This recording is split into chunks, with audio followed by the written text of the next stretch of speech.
You're tuned into Inside Lowell. Inside Lowell podcast brought to you in part by Washington Savings Bank, serving the greater Lowell community for over 130 years. Make the switch now to Washington Savings Bank. WellPoint. Unicare is now WellPoint. New name, same commitment to Massachusetts. At WellPoint, your whole health is their whole point. Boston North Company, offering a wide variety of business solutions to help restaurant and retail clients save money. Boston North. Mahoney Oil Company, providing warmth and protection to families in Greater Lowell and Southern New Hampshire since 1925. That's Mahoney Oil. Francis E. Preventia Insurance. For auto, home, business, and life, trust the agency Greater Lowell has counted on for more than 40 years. Francis E. Preventia Insurance. GoPuff. A grocery store right at your fingertips. Use the code Lowell20 to receive $20 off your first order of $21, plus free delivery. Download the GoPuff app or visit gopuff.com today. And by the Massachusetts Pirates, bringing all the hard-hitting action and excitement of arena football to the Tsonga Center in Lowell. Get your tickets today by visiting masspirates.football.com. And now, time for another Inside Lowell podcast. Inside Lowell. If Lowell is your home, this is your place.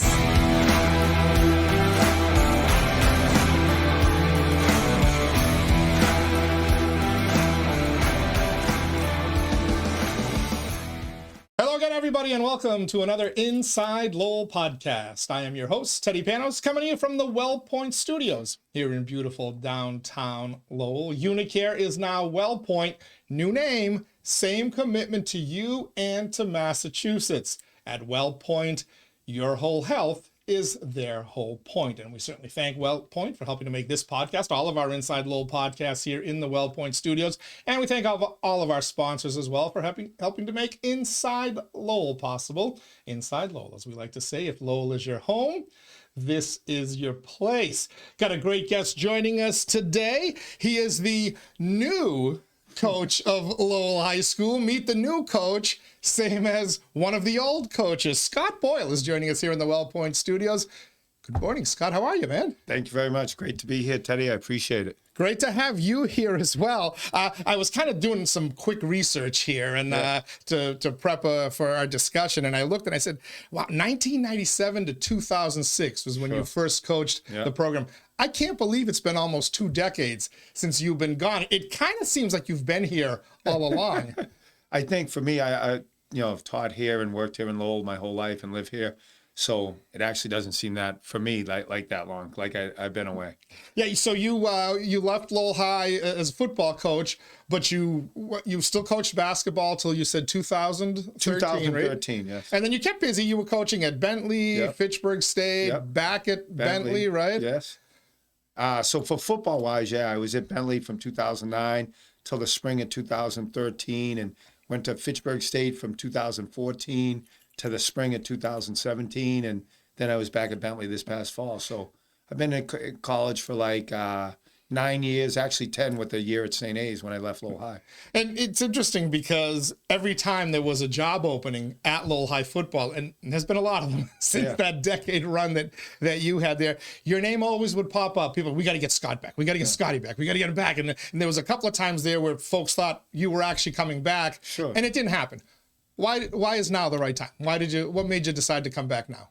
I think the state of the city and the program itself, when the program wasn't doing well, it always kind of stuck with me that for whatever reason we could be better and for the kids. So when it opened this time, I thought the timing was right for me to help kids and maybe stabilize the program and get it back on track and try and do the best I can at that. You never really left the city, though. You've been kind of coaching teaching within the school system, I should say, for the most of this time, right? I started working security in '97. In 2000, I began teaching, and I'm still teaching at the Butler Middle School now. Mm-hmm. So, any thoughts on? You kind of touched on it. It was kind of sad. Must have been sadder for you who built that program to prominence. I mean, I think you had like bunch of years at 8-3. You just missed a Super Bowl one year on a coin flip, right?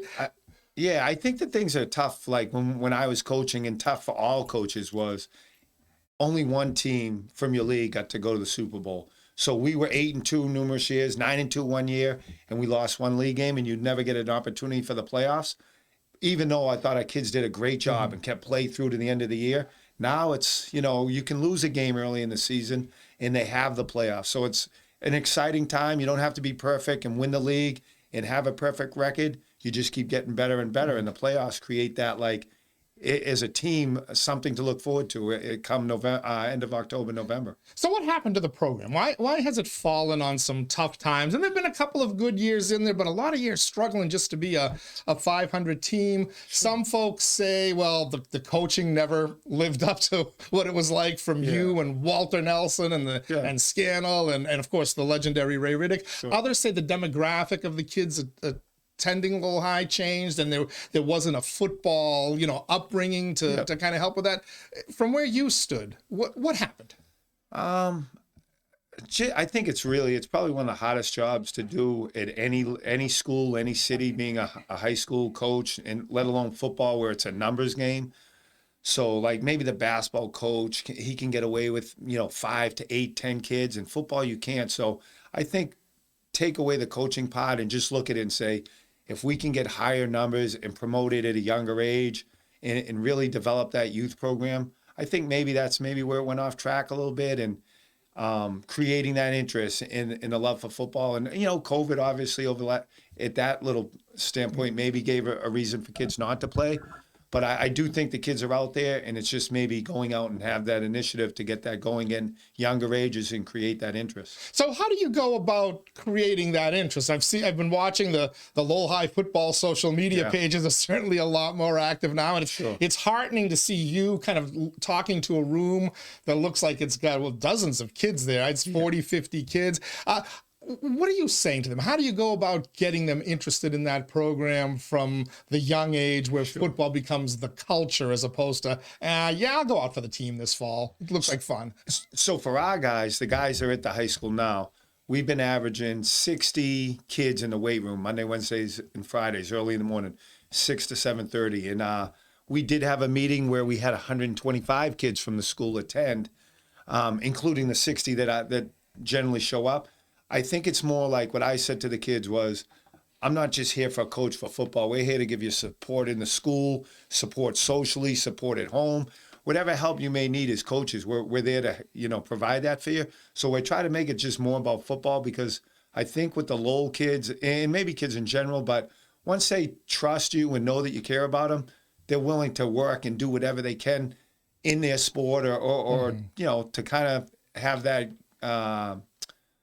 pride in their work and in their sports programs. So I think for me, it's that the high school kids have been really responsive. Now it's time to move on to the junior high and try and create that interest and get numbers with the junior high and kind of tell them, hey, this is what we're about. We're not just football coaches, but we're going to help you with a lot of other things as well. Yeah, it's interesting that you said that, having like up to 60 kids in there with you. This is the off season for football. You don't get them in pads till August, and they don't start playing games till Labor Day weekend or somewhere around there. But sports has changed, right? The days where you'd play football in the fall, basketball in the winter, and then baseball. Track or baseball in the spring. Mm-hmm. You're starting to see a lot more specializing in sports, right? I definitely do, but I think for me, when I look at it, it's probably more basketball. It is the kids that really love basketball, they kind of stick to basketball. But right now we have many kids doing football, wrestling, track, a lot of track kids, some lacrosse, a lot of baseball. So we actually have kids playing at least 2 and up to 3 sports, and we're encouraging it. The busier they are, they can still do their training in the morning. So we're like, everyone's looking at like the football, but we have multiple, I would say 2/3 of our kids are playing multiple sports, if not 3. So it's a good thing. We're chatting with Scott Boyle, Lowell High School football coach, about to embark on his return season. Well, 6 months away. It's March, where we're recording this podcast. Football kicks off in September. Scott is joining us here in the WellPoint studios. You talked briefly about your role in these kids' lives, not just as their football coach, but I've heard this from other coaches as well, at Lowell High especially, compared to some of the more well-off off suburban towns. You're in many ways, you're a father figure or a male figure in their lives, and you have to be involved in so much more than just teaching the X's and O's of football, right? What kind of ways are you supporting your kids in the classroom and in their personal lives? So I think for me, going back to when I first started coaching, I played for Dennis and Georgie Scannell in college, and after college, Dennis took the Lowell High job. And that's when I came out. I was just a volunteer my first year. And I was exposed to how Dennis and George, it was the football, absolutely, but it was that other piece to it where they were like, hey, Scott, this kid can go to this college. We can get this guy here. We can do this for that kid. And I saw the importance of that. And those guys really were like the pioneers and really did so much work for so many kids. And it opened my eyes as when I did become the coach to be like, that's a priority of mine to like, do that for the kids, and it's not about, oh, I'm the coach and we're trying to win every game, and that's important, but what happens with those kids are more important. And I couldn't thank them enough and give them enough credit for what they've done for kids and what they did for me to show me the way. So outside of football, it's the grades. We monitor the grades. Like right now, Q3, we'll get progress reports on them. Kids need rides. I have so many coaches on the staff that are like invested, picking up kids for rides in the morning, dropping them off, probably, food, clothing, whatever it may be. I got a lot of coaches that are invested working with us on the staff. And I'm proud of that. Like, that's a big piece for our kids in Lowell to know that we're there for different reasons. Yeah, and I've heard a lot of those stories. I remember Coach Pear telling me the day before a Thanksgiving football game, I was chatting with him, and he said he just got back from the store. He had to buy cleats for one of his kids. I've talked to even as much as a couple of months ago, basketball coaches having to help out. Lowell High really has a lot of those challenges that you have to deal with. And it's tough to get kids to focus on athletics and academics, right? No, and I think that's what would I'll have college coaches coming in now. I had some this past week, and the first thing they'll always talk to them, and I always talk to them about is, look, for that opportunity, you have to do it in the classroom, and they'll hear it from me, they'll hear it from the coaches coming in, and we monitor that and we stress it. And I think it's not an easy fix, like right now, the next day. It's an everyday thing. Talking about that is important. And for the kids to understand that will lead them to college or success in other areas. Let's talk a little bit about the coaches that came before you, because you addressed them. But as I did my research here, and it was on an Inside Lowell story, you're number 3 on the all-time Lowell High football wins list. Of course, Ray Riddick is somewhere off at 183, I believe, or something that's going to be very difficult to pass. But hey, who knows? You coach into your 70s, you might have a shot. But the guy ahead of you in second place, you're the 3rd all-time winningest coach. The guy in second place is at 73, Walter Nelson. You have 68. There's a chance that maybe in year 1, or most certainly in year 2, you're going to move into the number 2 spot for all-time wins by Lowell High football coaches. Do you think about that at all, and kind of your legacy in that great succession of coaches that came well before you and kind of worked with you as well? I think what I do, like for me, what I think about is doing the job. Now I understand. Like, it was funny when I played for Walter. He was like, obviously the program was run really well, but he was a phys ed teacher at the school. And I remember he'd always have, like, sometimes he'd have that, like he was thinking, you didn't know what he was thinking. He was thinking something else. And you walk by, Coach, how you doing? And now I know what he was thinking as a coach. He's probably thinking of the same things I am. Who's not in school, the grades, what this kid needs. And so I don't really think about, for me, I think the wins are important for the kids in the program. Maybe not for myself. I want to be kind of thought of as a guy that, try to do the right things for the kids and give them a 100% effort and really kind of motivate, mentor, and inspire them to be great.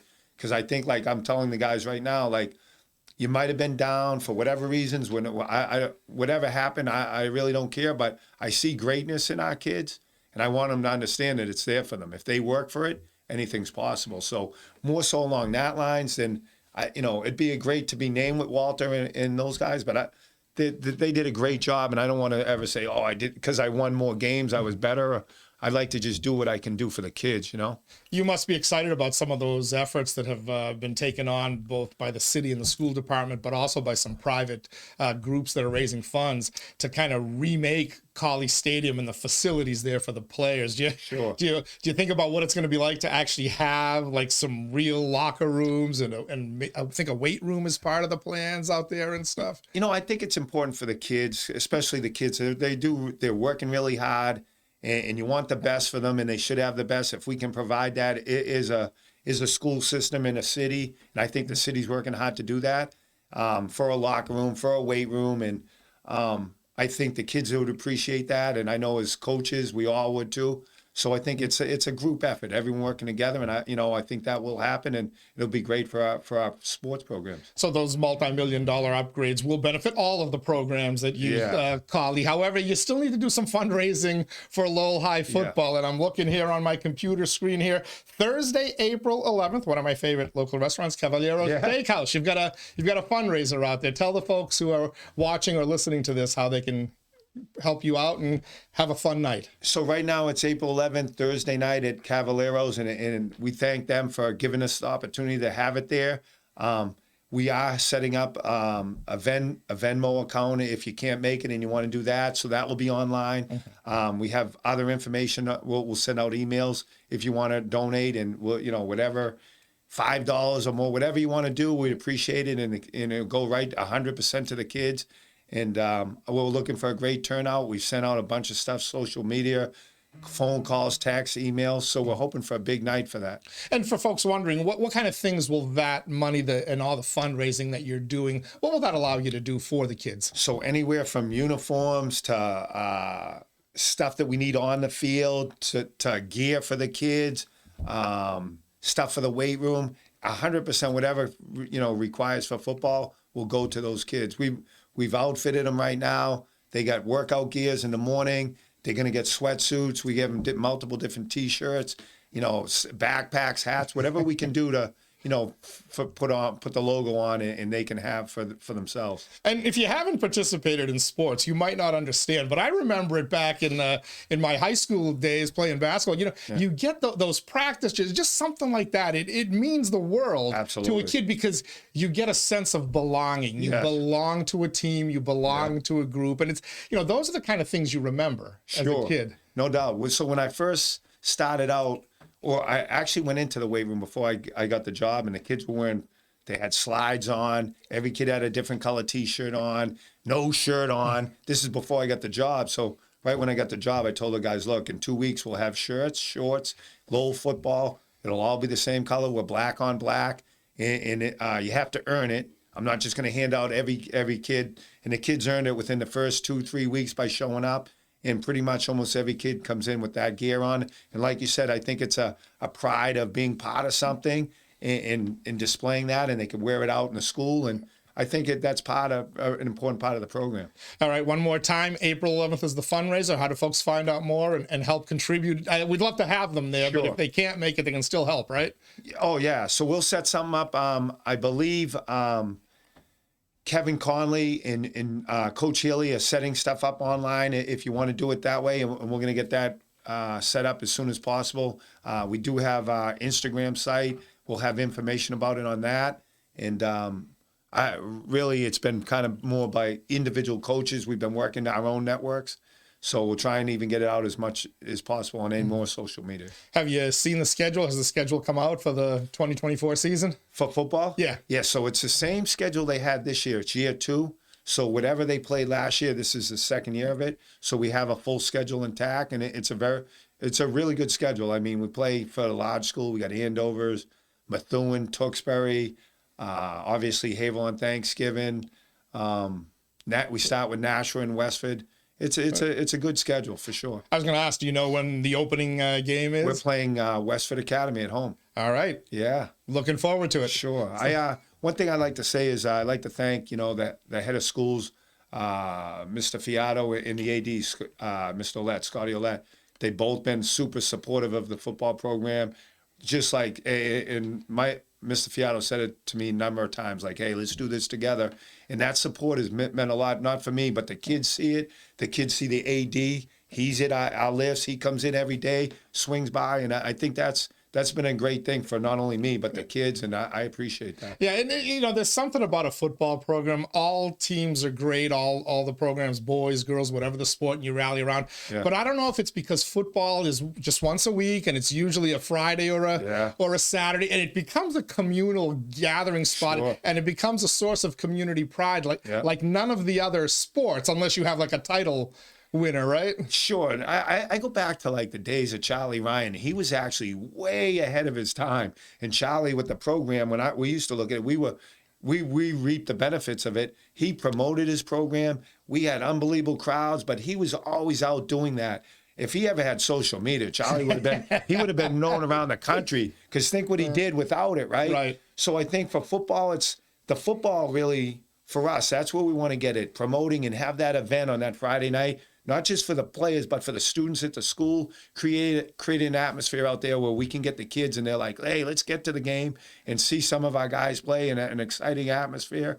So I'm looking forward to trying that challenge of building it and get the students in the city out there to our games and create that once a week. Like, hey, I can't wait to see the Lowell game this week. Scott Boyle, new Lowell High football coach, same as one of the old football coaches. Yeah. Thanks for joining us here. I'm really excited about the promise that's coming up here that you stand to offer, and we look forward to following you guys throughout the season. No, I appreciate it, Teddy. Thank you very much for having me on. My pleasure, man. It's good to restore to the glory days. Thank you to Coach Boyle for joining us here in the Well Point Studios, and thank you for joining us here as well for another Inside Lowell podcast. As we like to say, if Lowell is your home, Inside Lowell is your place. Till next time, stay safe, everybody.